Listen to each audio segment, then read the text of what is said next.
Ježiš mu povedal, opäť je napísané, nebudete pokúšať Pána svojho Boha. Diabol ho opäť vyviedol na veľmi vysoký vrch a ukázal mu všetky kráľovstva sveta a ich slávu. A povedal mu, toto všetko ti dám, ak padneš na zem a budeš sa mi kláňať. Tedy mu Ježiš odpovedal, preč s tebou, Satan, veď je napísané, Pánovi svojmu Bohu sa budeš kláňať a iba jemu budeš slúžiť. Tedy ho diabol opustil a hľa, prišli anjeli a slúžili mu. Matúš 4:7-11. Nebeský Oče, ďakujem ti za víťazstvo, ktoré Ježiš preukázal na púšti. Tak ako on obstál a ja ťa dnes prosím o silu odolať každému pokušeniu a klamstvu nepriateľa.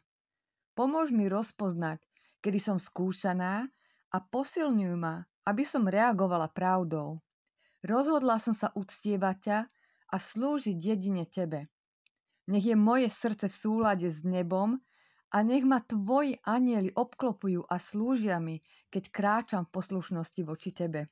V Ježišovom mene amen. Ja vyhlasujem, že nebudem pokúšať Pána svojho Boha. Dôverujem jeho dokonalému načasovaniu a plánu. Ja odmietam falošné sľuby a dočasnú slávu sveta. Ja vyhlasujem, preč s tebou, Satan, pretože patrím kráľovi kráľov. Ja si uctievam Pána svojho Boha a slúžim len jemu. Ja dnes kráčam vo víťazstve a anjeli sú pridelení, aby mi slúžili. Ja stojím silná, naplnená pravdou a plne vybavená v Kristovi. Amen.